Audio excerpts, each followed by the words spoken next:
नमस्कार साथियों, चैनल में आपका स्वागत है।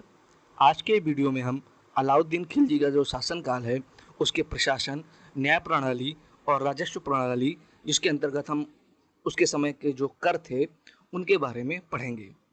इससे पहले हमने अलाउद्दीन खिलजी के विद्रोह, उसकी विजय अभियान और उसके द्वारा किए गए सुधारों के बारे में ऑलरेडी वीडियो के माध्यम से पढ़ चुके हैं। अगर आपने अभी तक वो वीडियो नहीं देखे हैं तो आप प्लेलिस्ट पर जाके उन वीडियो को देख सकते हैं।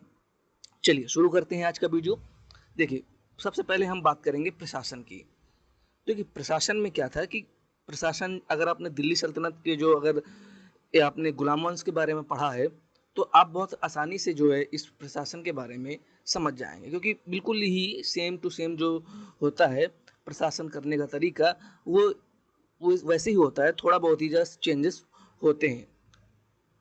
ठीक है, देखिए, प्रशासन दो विषयों में था, मतलब दो दो भागों में बटा था। केंद्रीय प्रशासन और प्रांतीय प्रशासन। ठीक है, केंद्रीय प्रशासन क्या होता था? केंद्रीय प्रशासन में सुल्तान तो वैसे पूरे का हेड हुआ करता था, लेकिन इसके अंतर्गत सुल्तान और इसके कुछ मंत्री ये सारे देख रेख करते थे। और प्रांतीय प्रशासन में जो प्रांत की जो जिम्मेदारी होती है राजस्व इकट्ठा करने की, वो सब इक्तादारों के माध्यम से की जाती थी। ठीक है, तो सबसे पहले देख लेते हैं कि इस समय जो अलाउद्दीन खिलजी के समय है कुल कितने प्रांत थे, उसका जो साम्राज्य था कुल कितने प्रांतों में बटा हुआ था। तो अलाउद्दीन खिलजी का जो साम्राज्य है वो कुल मिला के 11 प्रांतों में बटा हुआ था। अगर बात करें अगर दिल्ली सल्तनत में सबसे ज़्यादा प्रांतों की, तो वो उसमें आप मोहम्मद बिन तुगलक का नाम आएगा। मोहम्मद बिन तुगलक के पास लमसम लगभग 20 से ऊपर ही प्रांत थे।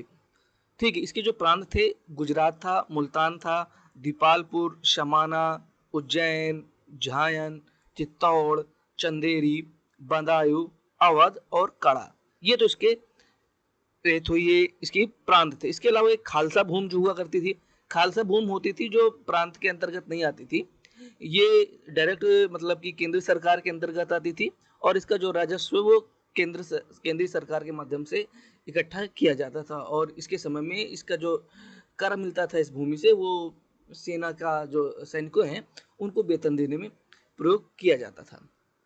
तो चलिए सबसे पहले हम देख लेते हैं इसके जो प्रमुख विभाग थे, इन सब के बारे में आपने पहले ही पढ़ रखा होगा। देखिए, एक है पहला विभाग है दीवान ए विजारत। ठीक, इसका जो प्रधान हुआ करता था वो वजीर हुआ करता था। ये जो है सुल्तान का सबसे ज़्यादा निकटतम सहयोगी हुआ करता था, आपको मालूम है। और इस मतलब एक नंबर 2 का मतलब सुल्तान के बाद यही एक मतलब कि सबसे पावरफुल पोस्ट होती थी। और इसका जो है राजस्व वसूली का प्रमुख इसकी जिम्मेदारी होती है। इसके अलावा युद्ध के समय में सेना का जो सेनापति के भी जिम्मेदारी इसे ही दी जाती थी। ठीक है, दूसरा एक विभाग था मेन दीवान ए आरिज, ये भी आपने पढ़ रखा है। और इसका जो प्रधान हुआ करता था ये आरिज ए मुमालिक। इन शब्दों को याद कर लीजिएगा क्योंकि शब्द से प्रश्न बनते हैं। ठीक है, इन शब्दों के लिए ही ये वीडियो बनाया गया है। तो इसका जो कार्य हुआ करता था वो सेना की भर्ती करना, वेतन बांटना और सेना की जो साज सज्जा और दक्षता का देख रेख करना होता था। ठीक है, एक तीसरा विभाग जो था दीवान ए ईशा, इसका जो प्रधान क्या कहलाता था? दीवान ए मुमालिक, अथवा इसे दीवार दबीर ए मुमालिक के नाम से भी जाना जाता था। इसका क्या काम होता था? इसका काम था और पत्रों शाही आदेशों और पत्रों का प्रारूप तैयार करना, मतलब ड्राफ्ट तैयार करवाना, प्रांतपतियों स्थानीय अधिकारियों से पत्र व्यवहार करना, मतलब जो प्रांत में जो शासक मतलब जो काम कर रहे होते हैं, जिनको जिम्मेदारी सौंपी गई होती है, उनके साथ ये संपर्क स्थापित किया करता था, सूचनाओं का आदान प्रदान करना, जैसे सरकारी आदेश हैं, और ये सरकारी आदेशों को सुरक्षित भी रखता था। तो ये कार्य दीवान ए ईशा का हुआ करता था। इसके अलावा और एक विभाग है, देखिए, एक है दीवान ए रासतल। ये भी परीक्षा में बहुत ही बार पूछा जाता है, दीवान ए रासतल किससे संबंधित है? दीवान ए रासतल, ठीक है, दीवान ए रासतल बेसिकली एक विदेश विभाग होता है, विदेश मंत्रालय की तरह आप समझ सकते हैं।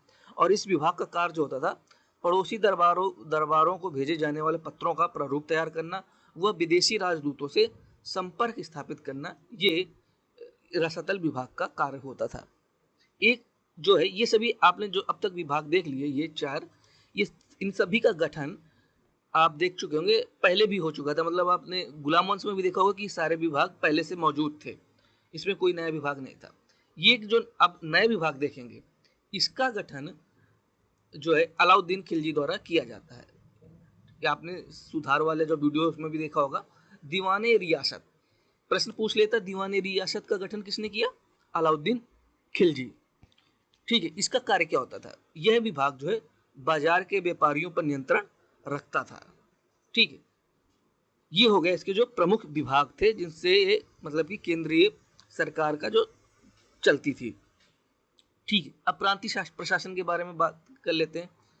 प्रांत जो समय 11 प्रांत थे, प्रांत का जो सर्वोच्च अधिकारी हुआ करता था उसे वली कहते थे।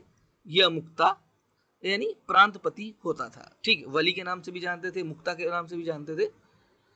और मुक्ता उन्हीं कहते थे जो प्राय इक्तादार होते थे, उन्हीं मुक्ता कहते थे। ठीक है, इसकी स्थिति सुल्तान के अधीनस्थ होती थी और मुक्ता जो है प्रांतीय राजस्व के लिए दीवाने वजीरत के प्रति उत्तरदायी होता था। ये इतना प्रांतीय शासन है। ठीक है, अब हम न्याय व्यवस्था पर बात करते हैं। अलाउद्दीन खिलजी के समय में न्याय व्यवस्था निष्पक्ष थी, मतलब निष्पक्ष करने का प्रयास किया गया, जैसे बलबन के समय निष्पक्ष थी। तो जो न्याय का एक स्रोत होता था, जो मतलब सबसे हेड होता था, उसे सुल्तान ही था। मतलब कि सुल्तान सर्वे सर्वा होता था न्याय का।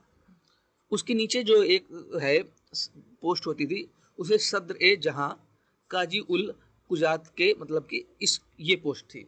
इसका काम मतलब कि ये एक प्रकार से एक न्यायाधीश के रूप में होता था। इसके अलावा इसकी सहायता के लिए कुछ मुफ्ती भी तैनात किए जाते थे, मतलब मुफ्ती की भी नियुक्ति की जाती थी। और मतलब कि ये कानूनी कार्रवाई, मतलब कानूनी जो नियम होते थे, इन सब की ये उपलब्ध कराता था। ये एक मतलब सलाहकार के तौर पर ये मुफ्ती होता था। ठीक है, जिसे मतलब आप वकालत की समझ उसके जैसे समझ सकते हैं। इसके अलावा छोटी विधि, जैसे कि छोटे छोटे जो विवाद होते थे वो मतलब कि गांव स्तर पर ही, ग्राम स्तर पर ही सॉल्व हो जाते थे, पंचायत के माध्यम से या फिर जो भी है मुस्लिम के उसके। ये पहले जैसे ही जो दिल्ली सल्तनत में जो व्यवस्था थी, मतलब कि गुलाम वंश में, वैसे ही थी। इसमें कोई ज़्यादा चेंजेस आपको देखने को नहीं मिलेंगे। ठीक है, इन सबको ध्यान रखने के लिए दखल, मतलब कि ये ज़्यादा मतलब कि कैसा व्यवहार कर रहे हैं, निष्पक्ष न्याय की व्यवस्था हो रही है नहीं, इन सब के लिए जो है अलाउद्दीन खिलजी गुप्तचर सेवाएं मतलब तैनात कर रखता था। और यह सब ध्यान रखता था कि कोई अधिकारी जो है ज़्यादा अत्याचारी तो नहीं है, मतलब ज़्यादा अत्याचार तो नहीं कर रहा है। तो इस कारण से अलाउद्दीन के काल में कहते हैं कि न्यायपालिका समानतः निष्पक्ष थी। ठीक है, पुलिस एवं गुप्तचर व्यवस्था, डाक व्यवस्था, इन सब के बारे में आप पहले ही पढ़ चुके हैं जब हमने अलाउद्दीन का जो विद्रोह पढ़े थे। उसके समय जो विद्रोह हुए थे, उनको जो दमन में उसने सुधार किए थे, वो उसी के अंतर्गत आ गए थे। तो इसको तो फिर से उससे पढ़ने की जरूरत नहीं है, आप पिछला वीडियो देख लीजिएगा। अब बात करते हैं कर का। कर किसी भी सुल्तान मतलब सल्तनत में जो ये कर होते थे, यही आय के सबसे बड़े स्रोत हुआ करते थे। ठीक, अलाउद्दीन के समय पर भू राजस्व की दर सबसे ज्यादा थी और ये भू राजस्व ही जो है कि आय का सबसे ज्यादा स्रोत हुआ करता था। इसके समय पर 50% तक भू राजस्व हो गया था। ठीक है, इसके अलावा अन्य कर हैं, जैसे खुम्स हैं, जजिया है, ये सभी कर वैसे ही हैं, होते हैं। मतलब कि जैसे कि सल्तनत काल में पहले से जो चले आ रहे थे, ये वैसे ही कर होते हैं जो चल रहे होते हैं। और इसके अलावा इसने कुछ नए कर लगाए, जैसे कि जिनमें कि एक है मकान पर कर लगाना इसने शुरुआत कर दिया। ठीक है, इसके अलावा चरी चरी कर लगाया। चरी कर का मतलब जो जानवरों के जो खाने की जो चरी होती थी, उस पर भी इसने मतलब कि चारागाह पर भी कर लगाना शुरू कर दिया। इसके अलावा इसने जो है दूध, मतलब कि जो पशुओं का दूध होता था, वो दूध देने वाले जो होते हैं उन पर कर लगाता है। दूध देने वाले मतलब पर कोई अलग से कर नहीं था, मतलब कि जो चरी कर था केवल उन्हीं पशुओं पर लगाया गया जो दूध देने वाले होते थे। ठीक है, तो ये याद रख लीजिएगा, जो चरी कर था वो दूध देने वाले पशुओं पर लगाया जाता था।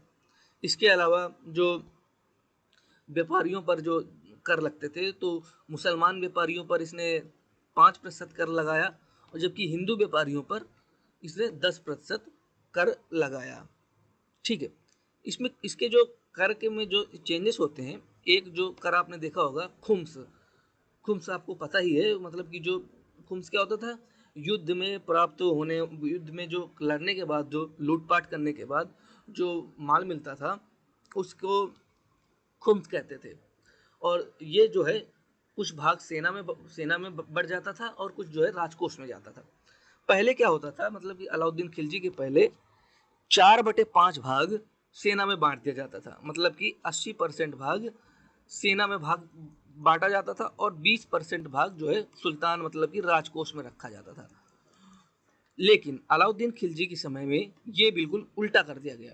अब क्या करने लगा कि 20% भाग जो है वो सुल्तान को सौंपा जाएगा, सॉरी, सैनिकों को बांटा जाएगा, और जो है 80% भाग है जो वो राजकोष में रखा जाएगा। तो इस पॉइंट को याद कर लीजिएगा, क्योंकि ये इसने चेंज किया था। बाकी जो एक चलता था, तो कभी कभी बहुविकल्पी में ये प्रश्न पूछ लेता है कि इसके जो जो खुम्स में जो दर थी कर की, वो कितने परसेंट थी, मतलब 4/5 और 1/5 कहाँ कहाँ थी। इससे प्रश्न पूछ लिया जाता है, क्योंकि ये इसमें थोड़ा चेंज हो जाता है। ये थी इसकी कर व्यवस्था। ठीक है, इसके अलावा बाकी चीज़ों पर हमने इसके बारे में पहले पढ़ रखा है। तो इस प्रकार से हमने इसके जो सुल्तान के जो है अलाउद्दीन खिलजी है, उसकी प्रशासन, न्याय व्यवस्था और जो कर व्यवस्था है, इसके बारे में हमने पढ़ लिया है, और इसके जो प्रमुख तथ्य हैं उनको भी हमने सोच के पढ़ के समझ लिया है। अगर आप बात करें तो इसमें इस टॉपिक में आपको मतलब याद क्या रखना है। ठीक है, पूरे प्रांत जो है आपको याद करने की ज़रूरत नहीं है, सिर्फ 11 याद है, याद कर लीजिए 11 प्रांत थे। ठीक है, इसके अलावा आप देखेंगे जो एक नया जो विभाग का गठन किया जाता है, ये सारे पोस्ट जो हैं वो आप पहले से पढ़ रखे हैं तो आपको याद होंगे। ये दीवान रियासत, इसके बारे में याद कर लीजिए कि इसका क्या काम था और इसका क्या गठन, मतलब इसका गठन किसने किया। इसके अलावा आप क्या है, खालसा भूमि, आपको पता है कि खालसा भूमि मतलब कि सरकारी भूमि होती थी। और न्याय व्यवस्था के बारे में इस पोस्ट के बारे में कर लीजिए कि ये जो मुख्य न्यायाधीश होता था सदर जहां। ठीक है, इसके अलावा और इसमें खुम्स के बारे में आप याद कर लीजिएगा। तो फिर इस वीडियो में इतना ही महत्वपूर्ण था, और आप इन्हें याद कर लें। तो मिलते हैं अगले वीडियो में। अगला चैप्टर जो होगा, जो मतलब अगला जो वीडियो होगा, वो है ये अलाउद्दीन खिलजी के जो शासनकाल का, वो मतलब कि जो खिलजी वंश है उसका आखिरी वीडियो होगा। उस वीडियो में हम खिलजी वंश का जो अंत है और जो उसके जो बचे हुए जो शासक हैं जो 4-5 साल शासन करते हैं उनके बारे में पढ़ेंगे। तो मिलते हैं अगले वीडियो में। फिलहाल इस वीडियो में इतना ही। वीडियो को लाइक कर देना, चैनल को सब्सक्राइब कर देना और शेयर कर देना इस वीडियो को। अगर कहीं पर कोई दिक्कत हो प्रश्न में या किसी बात में कोई चीज़ समझ में ना आ रही हो तो उसे कमेंट करके ज़रूर बता देना। ठीक है।